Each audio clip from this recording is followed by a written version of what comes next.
Oh hey, wait, what's this?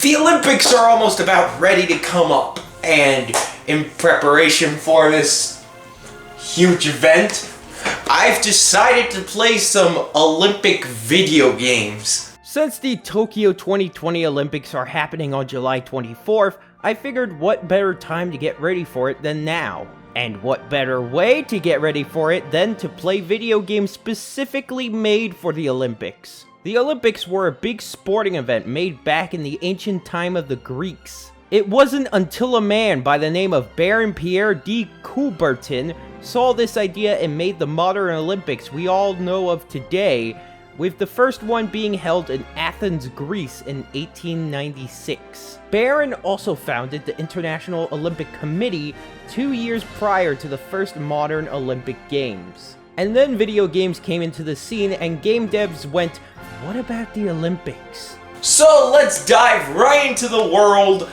of Olympics video games. Starting off with Nagano Winter Olympics 98, the official video game of Nagano 1998 from Konami. These guys at this time were one of the kings of video games, but nowadays speak different stories. So who knows? Maybe it'll be good. Well shit. So first off, you can set your name.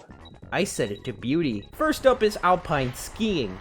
Good God, this is very stiff controls. The moment you turn, the traction feels slow and it doesn't really feel of skiing at all. And as for every event, I was disqualified in each and every one. This also displays how unfair the AI is in this game. One wrong mistake and you could be fucked. Snowboarding is the same controls as skiing, and yet in this one I slid like a tortoise. Speed skating is spam the buttons until you get to the finish line.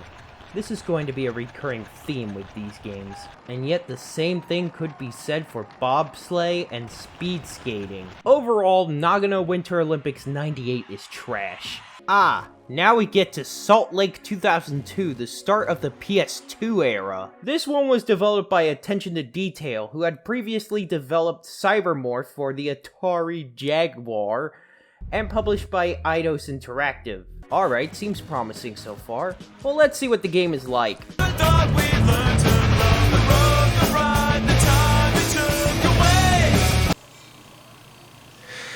Well, that's off the list. The Athens 2004 video game was developed by Eurocom, who has been known for a variety of games. So this might be good? There's also a practice mode. Track is basically spam the cross and circle button, long jump is a little different.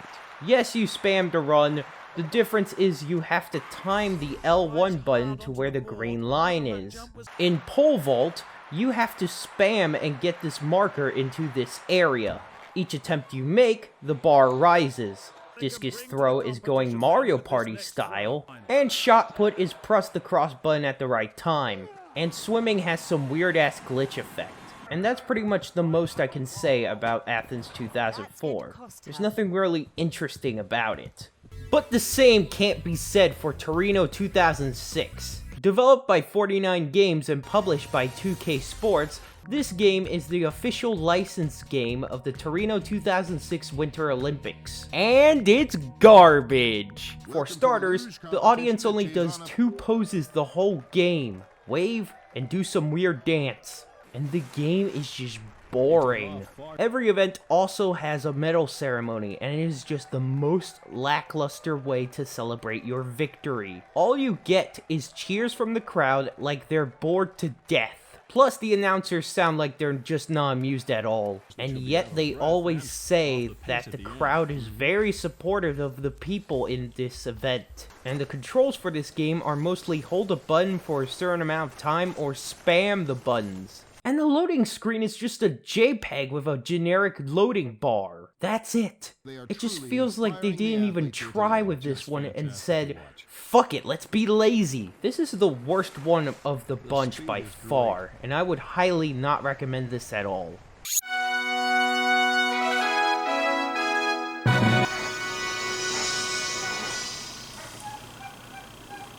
I just wonder how this was brought up. I imagine there was that one guy who was like, "You see this fucking fat-ass Italian piece of shit? Let's put him against our fashion blue 90s radical whatever in the only place it can go down." And yet they all agreed to it. Strange concept out of the way, this game was made by none other than Sega and Nintendo to promote the Beijing 2008 Summer Olympics. The Mario and Sonic series is the more memorable one at that, with a new one focusing on Tokyo 2020, but we'll save that one for another day. There's single match mode, in which you can play one of the events in the game, and circuit mode, in which you can play a number of events with around 4 to 8 CPU opponents and try to get first place in order to win a trophy. There are also emblems you can get to place on your profile. But how do you play this game? Well, one answer. Yep, motion controls. Nothing like shaking a Wii remote until your arm falls off. There's a control section before you start every event with a demonstration of how to play it. Dream events are a thing as well. These play out in a Mario Kart-esque type way, where you have to beat your competitors using the random control schemes shown and by also using items and boosts found all over the map. This is the best part of the entire game, and I found this the most enjoyable. It's an event that would be fun to play with your friends and then possibly have them punch you in the face cause you pushed them out of the lead. Missions are also available as you are set to complete a certain task in a certain event. They can be pretty difficult sometimes, as for the example, the trampoline one. You have to get 7 consecutive difficult moves in a row. I failed every time. Then, the worst part of this game. The gallery. The gallery has you completing dumbass and generic minigames only to get a stupid fucking trivia answer. What would it be like if in Mario Party, after a minigame, it only gave you 1 coin? That's this mode in a nutshell. Overall, this one's just meh. But then came Mario and Sonic at the Olympic Winter Games, the one to promote Vancouver 2010. And this one is brilliant. And so when you first start up the game, you get to Hell himself. No thank you. Festival mode is the first new addition in this game that replaces circuit mode. You can play as new characters like Metal Sonic, Bowser Jr., and It's No Use! Oh great. And our guides are Cream the Rabbit and Bop. Annoyance level is high. Training stages are the first thing you'll see in this mode, which teach you how to do each event properly. Main stages are ones where you have to defeat your opponents in order to get the gold, silver, or bronze medal. And boss stages are ones where you'll have to defeat your rival, as they are called, by getting a faster time or higher score than them. Also, dream events are back.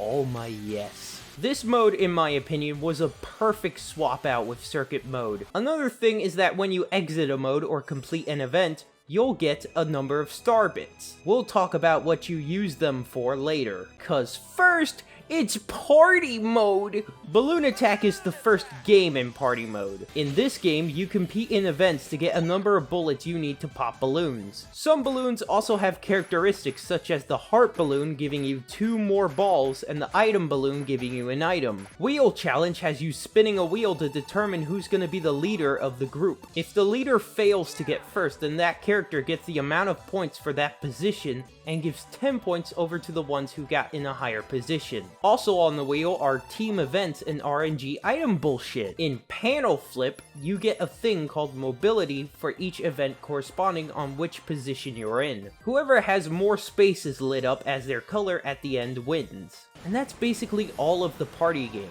It's an alright mode if you're wanting to act like a dick to your friends, but I wouldn't recommend playing it alone, as it's better to play with other people. Now, what about those star bits I talked about from earlier? There's a mode called Shopping where you can trade star bits for a specific item you want. It's a nice addition to this game and I quite like it. Gives you a rewarding value to playing more of this game as you customize your Mii or add stickers to your collection. Overall, this game is quite good and I would highly recommend checking out this game. Mario and Sonic at the London 2012 Olympic Games is the last one we'll be looking at and was used to promote the London 2012 Summer Olympics. Sadly, it's not as good as the previous one. For starters, they swapped out the star bits with scratch cards. This means you would have to scratch off 2 in a row in order to keep that item, and blank cards would be used to trade for a present with a random item inside or music. The whole mechanic feels like it would work in a mobile game and not in a game where you're playing it on a home console. We also have this annoying fucker back to haunt us.